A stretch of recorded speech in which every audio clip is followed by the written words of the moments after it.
Olá, pessoal. Eu sou a Neuza Maria Bojiquian, apresentando o programa do Diálogos Ineu, que é uma produção do INCT para estudos sobre os Estados Unidos. E com esse vídeo, nós iniciamos o programa Diálogos Ineu de 2024. Tem muitos assuntos importantes que nós vamos abordar em nossa programação de 2024, mas tem um que, inevitavelmente, irá absorver mais a nossa atenção. Em novembro de 2024, deverá ser eleito o próximo presidente dos Estados Unidos, que tem uma grande influência no exterior. Sendo assim, o resultado dessas eleições ganha uma importância em comum. A temporada eleitoral de 2024 começou em meados de janeiro, agora, com os republicanos do estado de Iowa abrindo a etapa inicial do processo e assim inaugurando a primeira disputa de nomeação para presidente dos Estados Unidos. Ali, o ex-presidente Donald Trump alcançou uma vitória notavelmente precoce e ampla, enquanto o governador da Flórida, Ron DeSantis, superou a também candidata Nikki Haley, que foi governadora da Carolina do Sul e depois foi representante permanente dos Estados Unidos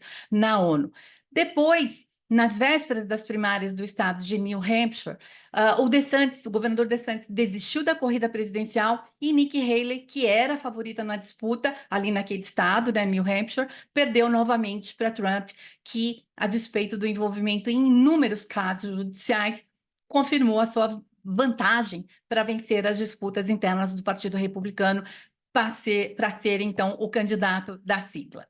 Ele mostrou a sua força, deixando para trás não só o governador Ron DeSantis, né, e começa já vencendo a ex-governadora Nikki Haley, mas também ele venceu o senador da Carolina do Sul, Tim Scott, ele deixou para trás também o ex-vice-presidente Mike Pence, além de outros candidatos.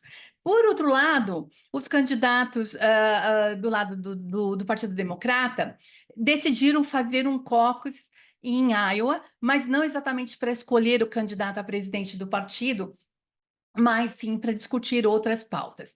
E aí, essa votação ali no estado de Iowa vai ser pelo correio e esse resultado vai ser apurado no comecinho de março. Depois, lá em New Hampshire, também não teve a votação, porque houve um desentendimento ali entre o Comitê Nacional Democrata, que determinou que as primárias do partido estreariam no estado da Carolina do Sul, e os políticos do estado de New Hampshire queriam que o calendário de 2024 do estado prevalecesse. Então, isso fez com que o Comitê Nacional Democrata retirasse todos os seus delegados do estado que teriam sido atribuídos à Convenção Nacional Democrata.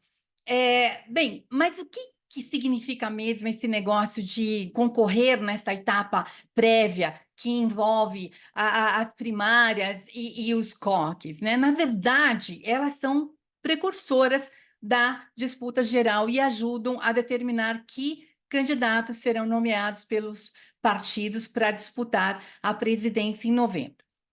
Então, vamos começar pelo básico. Tem gente que já conhece bem o sistema eleitoral dos Estados Unidos, mas também tem muita gente que não conhece ou que conhece pouco. Eu mesma venho aprendendo aqui aos poucos sobre esse sistema tão complexo, e isso eu venho fazendo pelo menos desde 2020, né, estudando, acompanhando tudo isso, todo esse processo eleitoral.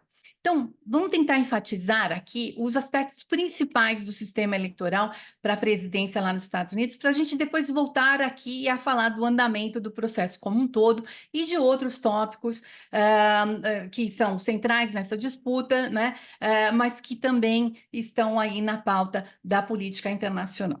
Então, a primeira coisa que a gente tem a dizer é o seguinte: os Estados Unidos utilizam um sistema eleitoral indireto para eleger o seu presidente e o respectivo vice.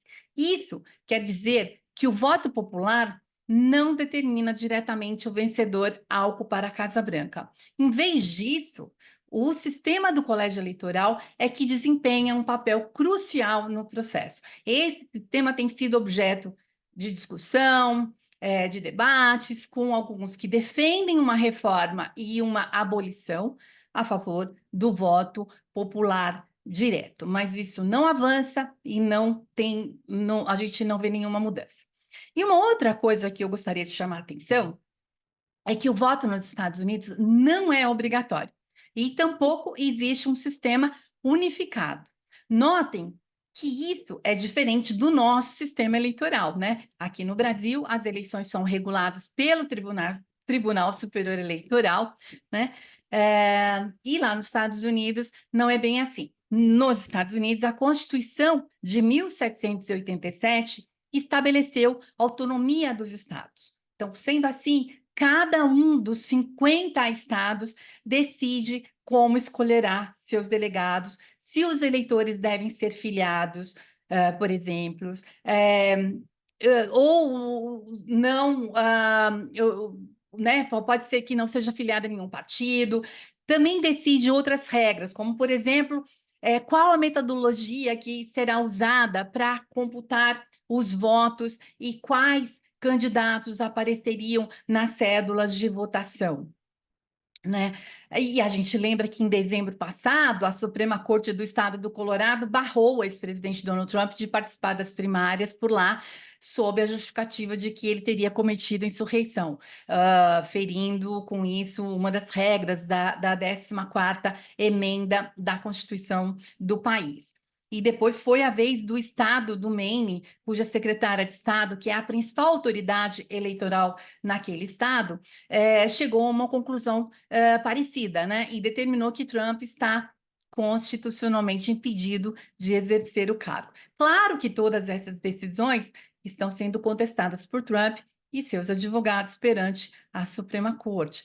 No entendimento de Trump e a sua banca, esses processos, eles exibiriam ali uma questão política, né? Demonstrariam ali uma questão política e que apenas o Congresso poderia decidir e que isso violaria os seus direitos de liberdade de expressão, né? Tudo isso que estaria acontecendo seria uma perseguição a ele e coibindo ele de expressar os seus direitos, né? A sua liberdade.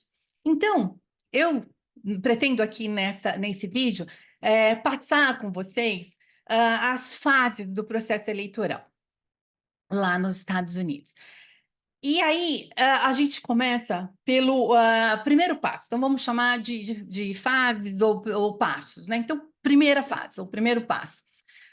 Vamos falar de primárias e caucus, né? Os partidos políticos de cada estado, eles realizam, então, essas prévias eleitorais com a finalidade de determinar os seus respectivos candidatos presidenciais. Isso porque em cada partido, normalmente, existem vários pretendentes ao cargo presidencial. E essas prévias, em geral, elas se configuram nas chamadas primárias ou caucus, né?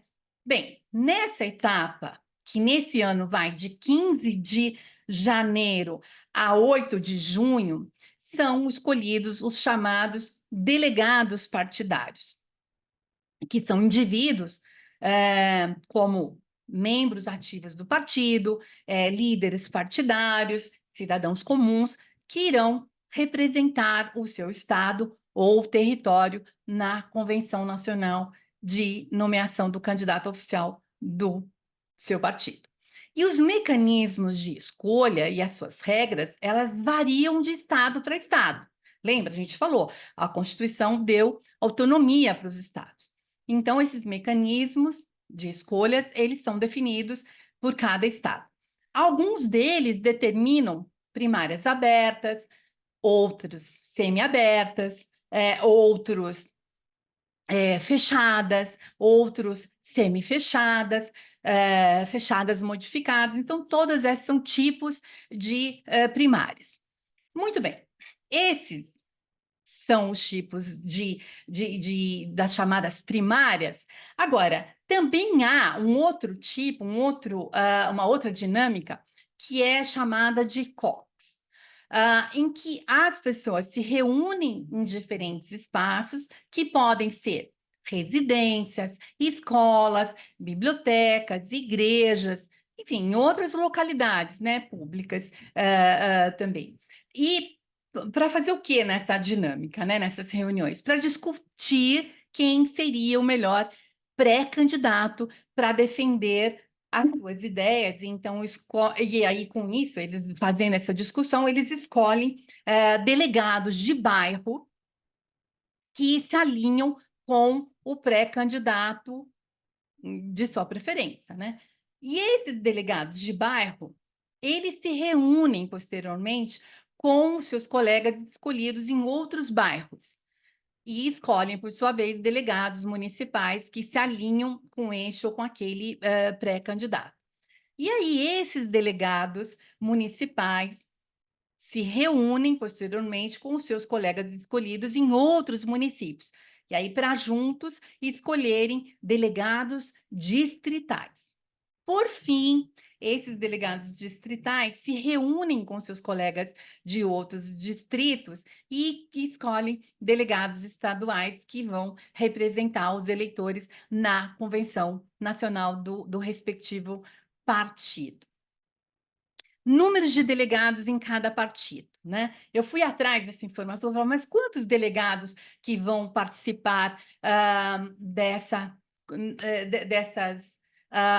dinâmicas, né?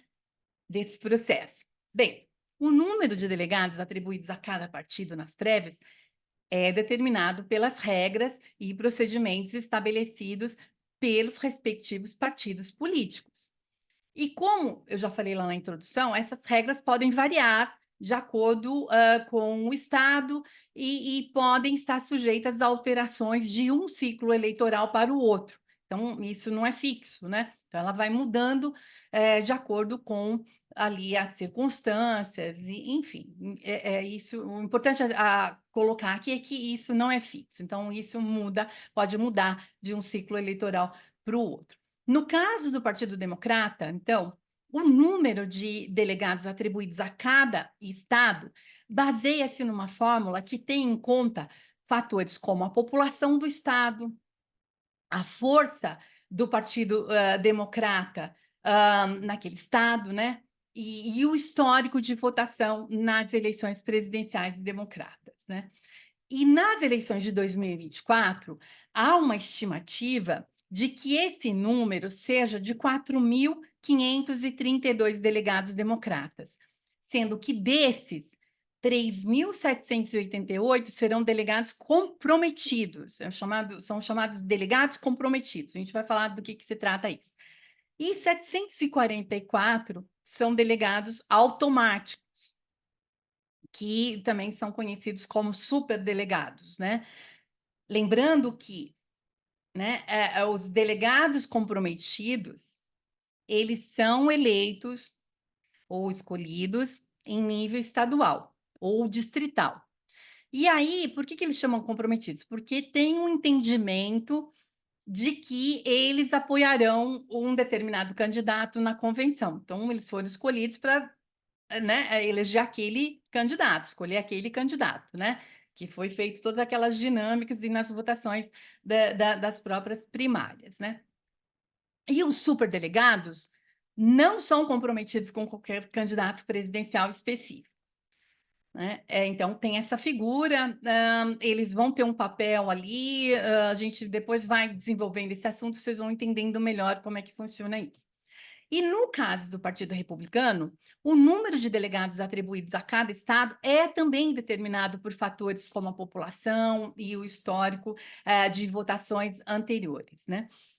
Em 2024, a estimativa é de serem escolhidos 2.429 delegados republicanos, sendo que desses, 2.325 serão delegados comprometidos e apenas 104 serão delegados não comprometidos, né? Bom, muito bem. Então, a gente passou por essa primeira fase, esse primeiro passo, que é das prévias, né? Das primárias e dos COCs. Segundo passo, as convenções nacionais. Então, depois de ocorrida todas as primárias, todos os COCs em todo o país, os delegados estaduais, selecionados então para representar o povo, né, a massa de eleitores, eles se dirigem para as convenções do partido. E cada partido realiza uma convenção nacional para nomear oficialmente o seu candidato a presidente, e aí adota uma plataforma partidária.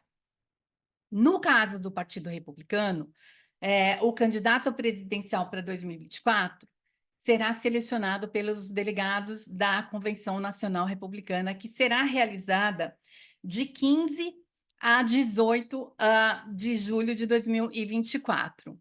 E para ganhar a nomeação republicana, um candidato presidencial deve receber o apoio da maioria dos delegados, portanto, aí cerca de 1.215 delegados. Já no caso dos democratas, para obter a nomeação, um pré-candidato presidencial precisa receber o apoio da maioria dos delegados comprometidos na primeira votação.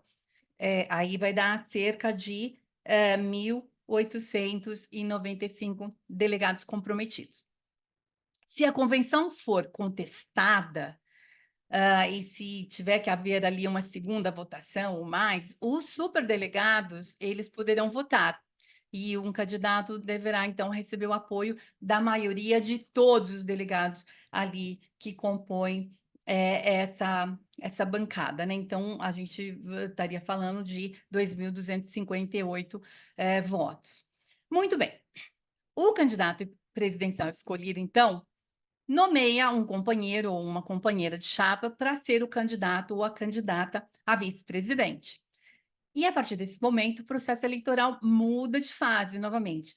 E aí se tem o início das campanhas presidenciais em todo o país, e os candidatos ou candidatas presidenciais tentam ganhar o apoio da população em geral, né? Bom, então vamos para a terceira fase, né? Ou terceiro passo. Eleições gerais e o dia da eleição. Os eleitores gerais, eles vão às urnas, tá? Neste ano de 2024, no dia 5 de novembro. As eleições gerais, elas ocorrem simultaneamente em todos os 50 estados da federação e também no Distrito de Colômbia, né? Os eleitores, em geral, eles votam em cédulas de papel, e o eleitor pode escrever o nome de alguns candidatos que eventualmente não estejam estampados na cédula. Também as regras dizem isso, né? E a votação, ela é feita em um só turno. Tá?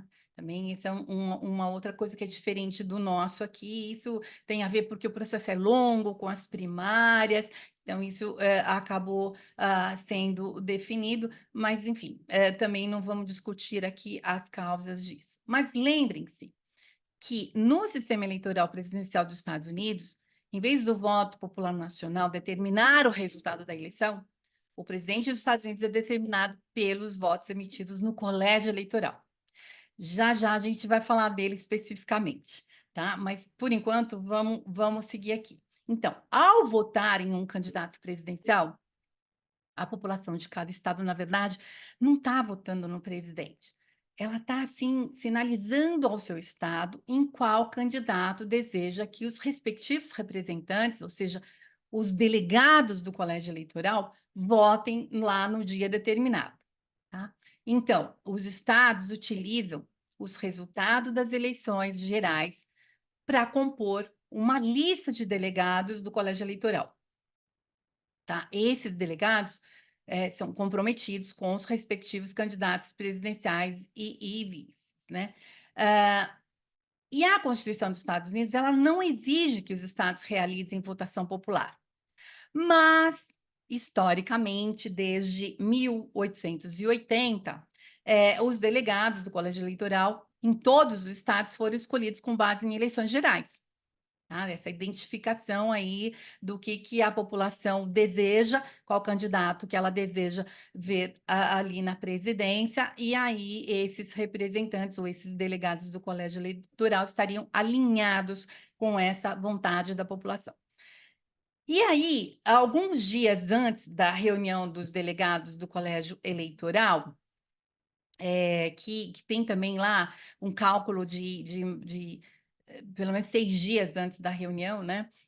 Então, até dia 11 de dezembro de 2024, os estados precisam emitir os certificados de verificação. Dito isso, vamos então para a fase, para a quarta fase, né? Para o passo 4, é o passo então, do colégio eleitoral.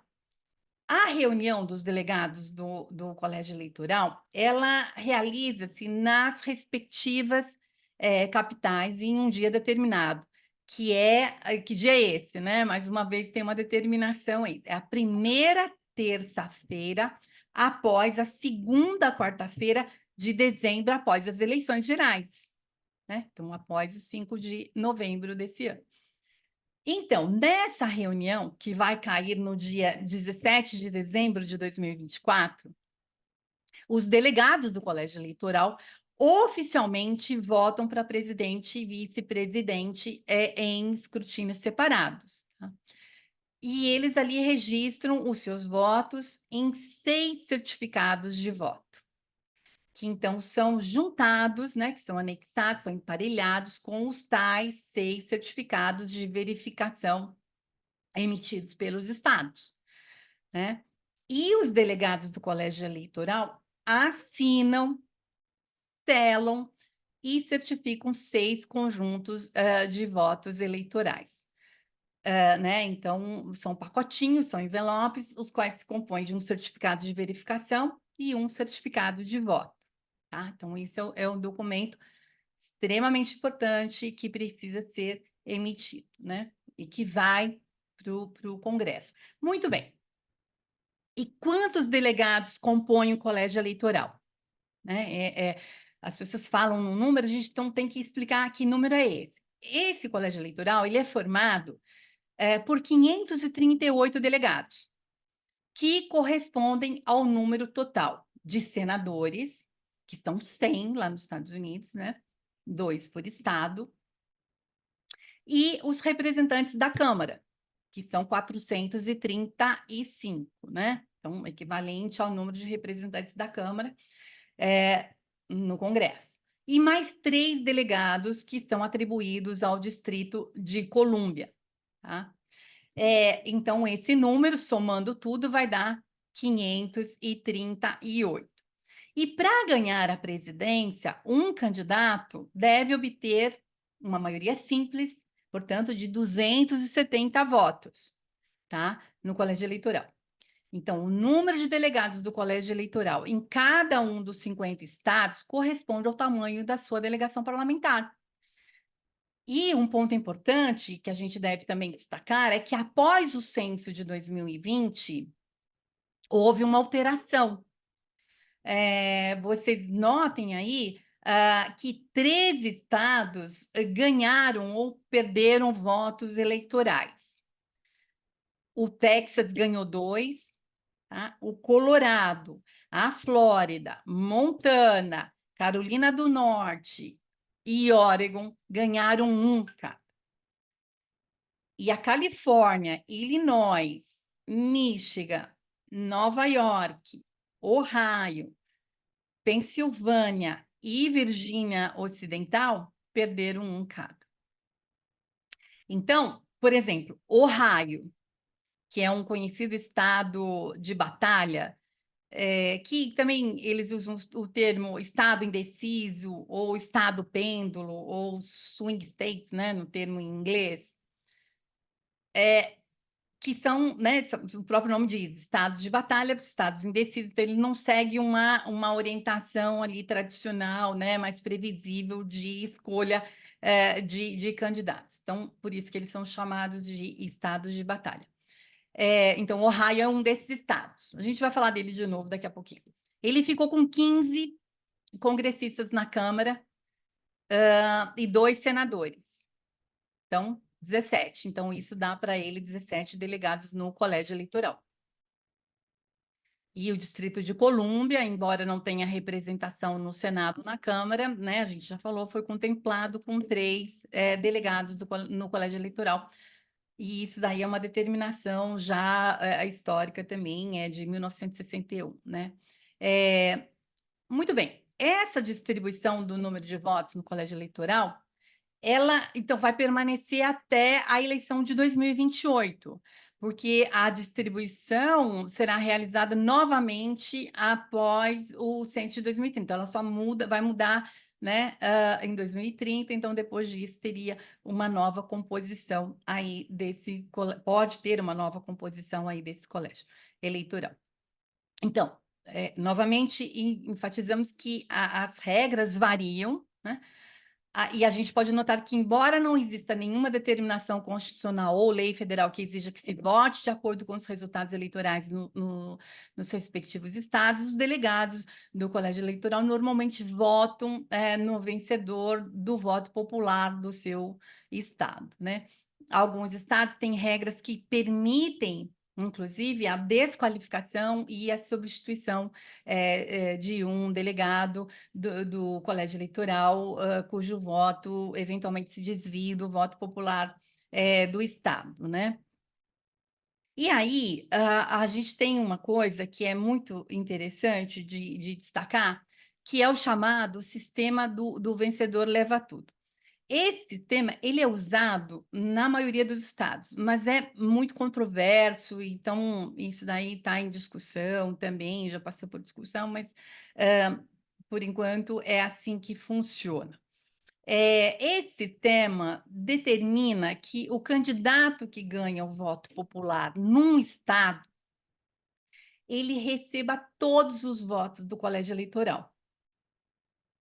Ou seja, quase todos os estados concedem todos os votos dos seus respectivos delegados do colégio eleitoral a quem ganha o voto popular naquele estado. Agora, essa regra, que é discutida, que é polêmica, ela não vale para 2 estados. Quais são esses estados? Maine e Nebraska. Esses 2 estados, eles usam um sistema único para alocação de votos eleitorais nas eleições presidenciais.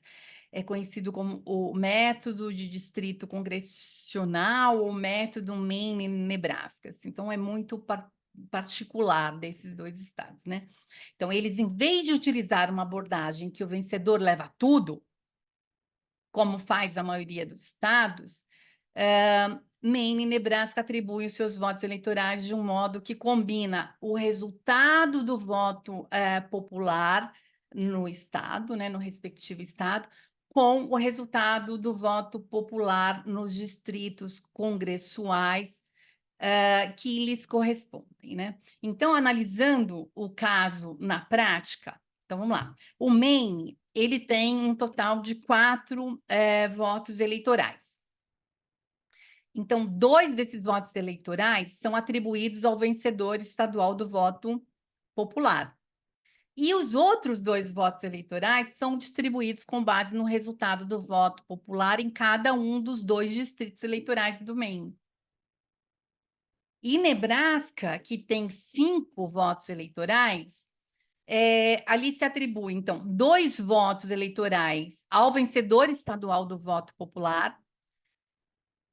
E como Nebraska tem 3 distritos eleitorais, então são atribuídos 3 votos eleitorais com base no resultado do voto popular em cada um desses distritos eleitorais. Então, olha que interessante, esse sistema, ele permite uma atribuição mais proporcional dos votos eleitorais, em oposição à abordagem que o vencedor leva tudo, utilizada, então, pela maioria dos estados, né? Significa também que os candidatos tendem a concentrar os esforços de campanha em distritos eleitorais específicos dentro desses estados, né? Em vez de se concentrar apenas em ganhar a votação em nível estadual. Então, eles vão fazer campanha localizada, né? Já que tem essa regra, né? E não aquela regra do vencedor leva tudo, que aí os candidatos vão para os estados, e vão principalmente para os estados considerados os estados indecisos, né? Os estados de batalha. Né? Então, inclusive nessa regra do vencedor leva tudo e que votam de forma chamada confiável, né? Então, que é diferente desses estados de o vencedor dos indecisos, quando você está tratando de estados chamados estados confiáveis em uma direção, né? E já são determinados a seguir uma direção, por exemplo, o estado da Califórnia, ele é associado ao Partido Democrata, enquanto o Texas é associado ao Partido Republicano. Então, esses estados, eles tendem a ser ignorados durante as campanhas eleitorais, e isso, embora, né, haja ali muitos eleitores do lado oposto. Então, por quê? Porque já está definido. Então, os candidatos vão fazer um cálculo, né, estratégico e dizer assim, não, não vou, não tenho tempo, não tenho recursos, então eu não vou me concentrar nesses estados. Na Califórnia é dos democratas, é difícil você virar, né? Enquanto que no Texas é dos republicanos. Então, há uma tendência, né, gente? Então, é uma tendência, tá? Então, as campanhas vão para onde? Elas vão para os tais dos estados indecisos, né? E isso dá, né, o que que significa isso também? Quando a gente olha para esses estados e essa campanha agressiva, essa campanha corpo a corpo, ela dá aos grupos demográficos e às empresas nesses estados, né? Nos tais dos estados indecisos, maior poder na escolha de presidente do que teriam de uma outra forma, né? Na Flórida, por exemplo, os partidos tendem a cortejar os aposentados, né? E os hispânicos, tem uma concentração muito grande desses grupos no estado da Flórida, né? E em Iowa, os produtores de milho que produzem etanol também costumam ser os mais cortejados, tá? E o sistema também dá aos eleitores dos estados menos populosos mais peso relativo, né? O Wyoming, que tem 3 delegados no colégio eleitoral, ele tem uma população pequena, né, relativamente pequena, são cerca de 580 mil pessoas, né, vivendo ali. Então, ele tem um peso maior, 3 delegados para 580 mil pessoas, né? Por outro lado, a Califórnia, que tem uma população de 39 milhões de habitantes, ela tem agora 54 votos, né? Então, um delegado da Califórnia vale menos, né? Do que o estado pequeno, o delegado do estado menorzinho ali. Agora, o verdadeiro problema surge, né, e a gente acompanhando isso, mesmo quem não acompanha isso muito de perto, mas ouve aí os noticiários, o verdadeiro problema surge quando um candidato presidencial ele perde no voto popular, mas ele ganha no colégio eleitoral. E isso já, né, aconteceu ao longo da história, né? Então, uma coisa tão recorrente, mas já aconteceu ao longo da história 5 vezes, né? E as ocorrências mais recentes são de 2000 e de 2016, né? Quem já é mais velho também lembra disso. Na eleição do ano de 2000, o candidato democrata, o Al Gore, ele foi o mais votado, e recebeu 500 mil de votos a mais que o candidato republicano George W. Bush, mas o Al Gore não se elegeu e o Bush se elegeu, né? E em 2016 aconteceu a mesma coisa com a democrata Hillary Clinton, que teve quase 3 milhões de votos a mais que Donald Trump e que acabou perdendo a eleição porque o Donald Trump aí assegurou a vitória, né? Justamente por força dessa regra do vencedor leva tudo, a distorção desse sistema, e é por isso que ele acaba sendo motivo de discussão, né? Mas segue valendo esse sistema. Bom, muito bem. Então, a gente vai para uma outra fase, né? A quinta fase, que é a contagem dos votos no Congresso. Lembra do dia 6 de janeiro? Todo dia 6, no dia 6 de janeiro de 2025, né, para a próxima eleição, o Congresso vai se reunir em sessão conjunta para contar os votos eleitorais, né, que são recebidos, então, dias antes pelo presidente do Senado e, lembra do arquivista do Congresso? Então, ele também recebe isso. O vice-presidente do país, ele desempenha o papel de presidente do Senado. Tá? Então, ele preside essa sessão de contagem dos votos e ali ele anuncia o resultado da votação do colégio eleitoral. E o presidente do Senado declara, então, quais pessoas foram eleitas presidente e vice-presidente dos Estados Unidos. E aí, caso sejam apresentadas objeções aos votos eleitorais, que a gente viu na eleição passada, né, em 2020, então elas deverão ser apresentadas por escrito e assinadas por pelo menos um quinto dos membros da Câmara, né, dos representantes, e um quinto dos senadores. E se forem apresentadas as objeções, a Câmara e o Senado retiram-se para suas respectivas câmaras, né, gabinetes, para considerar o mérito da objeção ou das objeções, né, de acordo com os procedimentos estabelecidos em lei. Então, apenas 2 motivos de objeção são aceitáveis. Primeiro, que os eleitores do Estado não tenham sido legalmente certificados ao abrigo de um certificado de verificação, então o Estado não emitiu aquele certificado de verificação, ou que o voto de um ou mais delegado do colégio eleitoral não tenha sido emitido regularmente, né? Então, muitos aqui ainda se lembram, está fresca ainda na memória,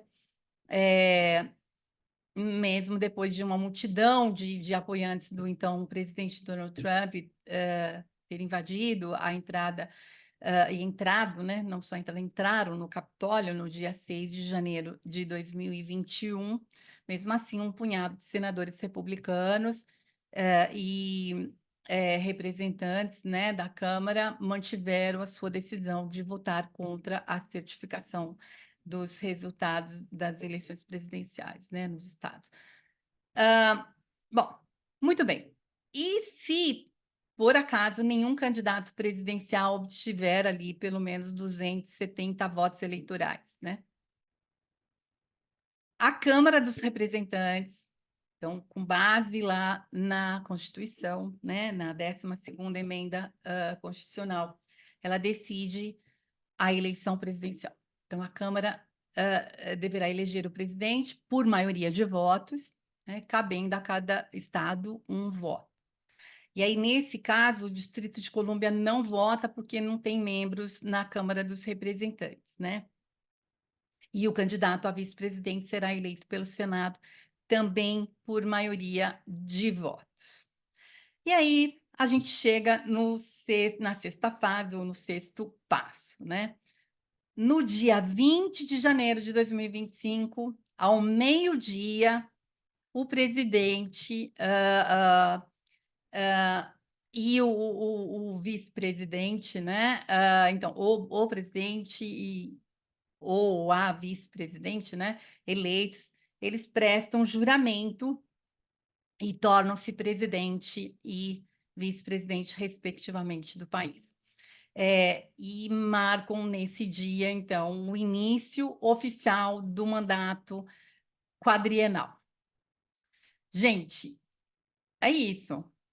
Processo eleitoral cheio de detalhes, cheio de regrinhas, mas é assim que funciona. Eu trouxe aqui para vocês, espero que vocês tenham gostado disso, né? Eu sei que é muito, né, muita informação, tal, mas é um processo que ajuda vocês a lembrarem. Como vai ficar aqui, né, vídeo, tá gravado, então vocês podem voltar, volta a fita e assim, se perdeu alguma coisa, volta lá no ponto que perdeu para conseguir entender, compreender esse processo. E se você tiver alguma dúvida, você pode mandar para a gente aqui um comentário, e aí eu vou tentar esclarecer também o processo todo para vocês. Mas essas são as informações, né, o conteúdo que eu gostaria de passar para vocês, né? E assim a gente encerra esse programa, né? Esse primeiro vídeo nosso aqui da nossa programação do ano, que é sobre o sistema eleitoral presidencial dos Estados Unidos, né? Então, ele apesar de longo, de detalhado, ele é necessário, né? Para quem quer entender bem isso e acompanhar eventualmente esse tema, né? Eu agradeço muito, então, a todos e a todas que estão aqui com a gente, estão seguindo a gente aqui nessa jornada, né? e nos apoiam, que estão aqui com a gente já há algum tempo, né? Eu espero, então, que vocês tenham gostado desse conteúdo. E aí, se vocês gostaram, é claro, vocês, por favor, dão uma curtidinha lá no vídeo, né?